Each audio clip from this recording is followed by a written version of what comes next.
Hello, good morning everyone. I am Hemant Kumar. Welcome on my channel ACMA Hemant Kumar.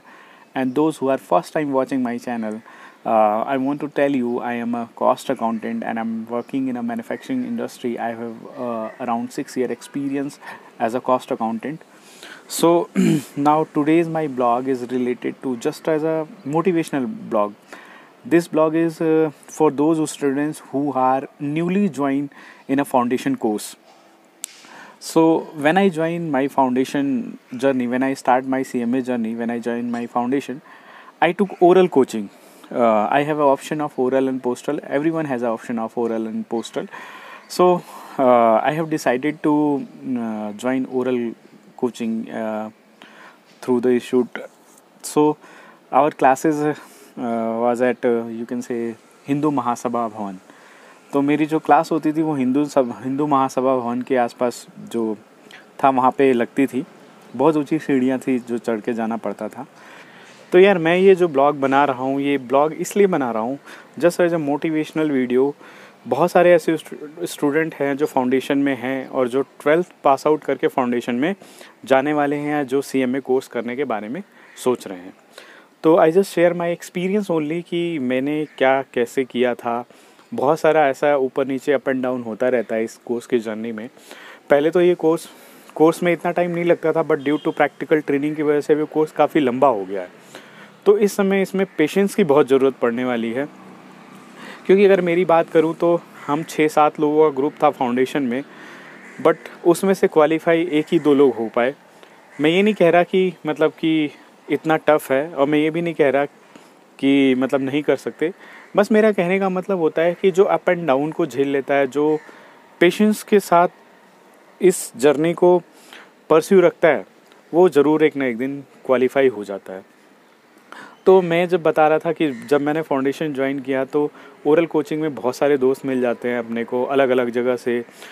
तो अब oral में एक benefit ये रहता है कि हमें जो वहाँ टीचर मिलते हैं वो अपने इस शूट से रिलेटेड ही होते हैं। कोई प्रैक्टिसिंग होता है, कोई इंडस्ट्री एक्सपीरियंस टीचर मिलता है। तो उस टाइम हमें फाउंडेशन में ही CMA कोर्स के बारे में सब कुछ बता जाता है। अगर हम पोस्टल ज्वाइन करते हैं तो हम घर पे बैठ के पढ़ते हैं या फिर हम कोचिंग लेते हैं, तो उसमें उस कोर्स के बारे में इतना पता चल नहीं पाता। तो मेरे साथ ये चीज़ बहुत अच्छी हुई कि मैंने ओरल ज्वाइन किया, और ओरल ज्वाइन करने से ये बेनिफिट मिला कि मुझे CMA कोर्स के बारे में काफ़ी कुछ पता चल गया था कि ये क्या है, किस तरह से इसकी पढ़ाई करनी है, आगे जाके इसका फ्यूचर क्या है। तो ये बेनिफिट मिला। तो मैं यहाँ पे एक बात कहना चाहूँगा, those student who have time, अगर किसी के पास टाइम है तो मेरे को लगता है कि ओरल एक बार ज़रूर, चाहे वो फाउंडेशन के लिए ज्वाइन करे चाहे इंटर के लिए ज्वाइन करे, एक बार ज़रूर ये चीज़ करके देखे। वहाँ पे बहुत कुछ सीखने को मिलता है। तो मेरा ये ब्लॉग बनाने का मतलब इतना ही था कि यार ज़रूरी नहीं कि लाइफ में आप हर समय इस कोर्स को परस्यू कर रहे हो। चाहे कोई CA भी कर रहा हो, चार्टर्ड अकाउंटेंट भी कर रहा हो, चाहे CS कर रहा हो, चाहे वो CMA कर रहा हो, तो ज़रूरी नहीं कि एक बार में ही वो क्वालिफाई हो जाए। कभी कभार ऐसे अप एंड डाउन देखने पड़ते हैं कि किसी का इंटर में ही 2 ग्रुप 2 बार 3 बार 4 अटैम्प्ट लग जाते हैं, किसी के फाइनल में इतने अटैम्प्ट लगाते हैं।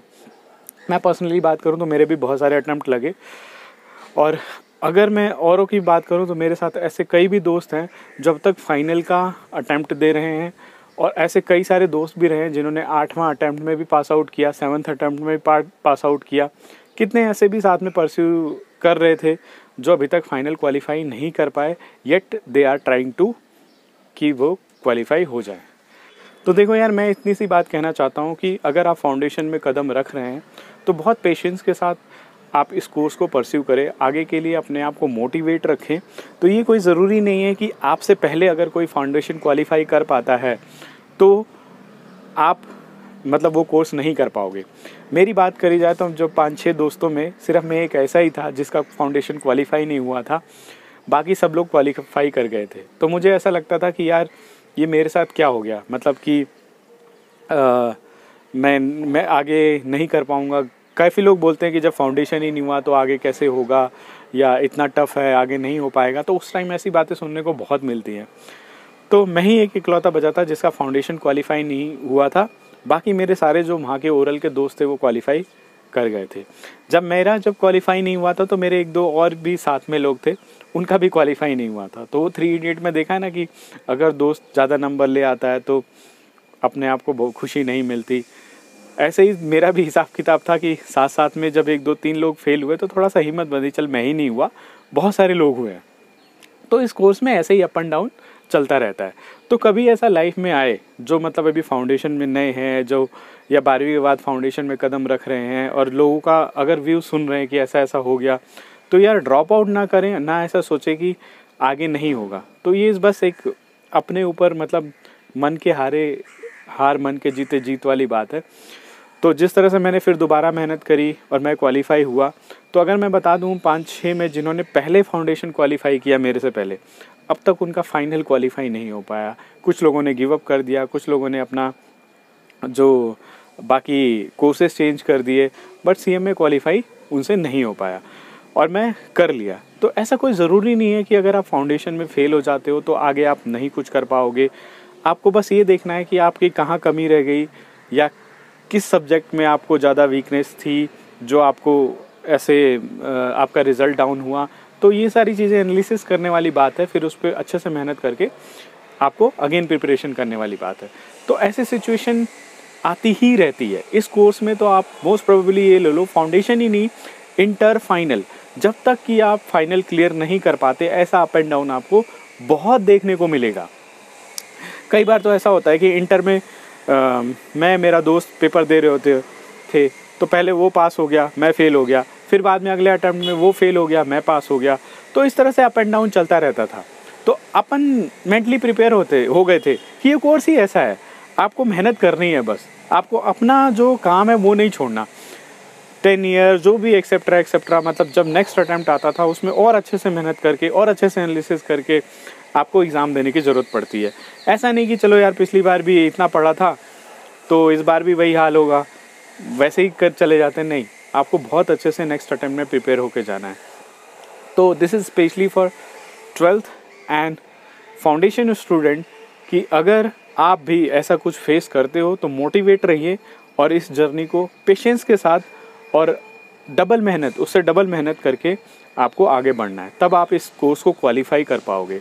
ठीक है, तो that's it, this is simple सा इतना छोटा सा बात मेरे को बताना था कि ऐसा ऐसा मेरे साथ हुआ है। तो ज़रूरी नहीं कि किसी के साथ हो, और ये भी है कि होता रहता है, ये नॉर्मल सी बात है इस कोर्स में। तो बी प्रिपेयर, क्योंकि पहली बार जब हम 12th पास आउट करते हैं, 12th तक तो देखो कोई फेल नहीं होता आजकल, तो फेल होने की आदत पड़ी नहीं होती। और एक चीज़ और बता दूं कि इसमें कभी फेल नहीं होते। हमारा जो एग्ज़ाम है वो क्लियर नहीं होता, सिंपल सी बात है। हम कहते हैं कि यार क्लियर नहीं हुआ, फेल का तो शब्द ही नहीं होता, क्लियर ही नहीं हुआ, ये अटैम्प्ट क्लियर ही नहीं हुआ, नेक्स्ट ट्राई करेंगे, तो ये होता है।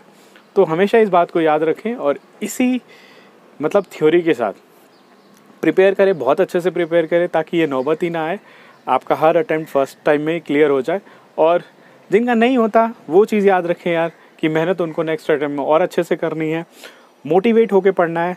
वही किताबें उठाने में मुझे भी पता है कि बहुत बेकार लगता है, बहुत बुरा लगता है कि एक आध हफ्ते ऐसा लगता है कि यार ये सारा पढ़ाई था, फिर से पढ़ो। ऐसा नहीं सोचना, उसको बहुत अच्छे से फिर से उसी पेशेंस के साथ, उसी कंटिन्यूटी के साथ फिर से प्रिपेयर करना चाहिए। तो इस तरह से आप इस एग्ज़ाम को ईज़िली क्वालिफाई कर पाओगे। हो सकता है 1-2 अटैम्प्ट लग जाए, थोड़ा लेट हो जाए, but definitely it will be. अगर आपकी ये थ्योरी रहेगी, आप इस तरह से प्रिपरेशन करोगे, तो definitely one day you will be CMA। तो ये था छोटा सा ब्लॉग फाउंडेशन और 12th के लिए। अच्छा लगा तो प्लीज़ लाइक, कमेंट कर देना किसी के क्वेश्चन हो। थैंक यू सो मच दोस्तों, फिर मिलते हैं।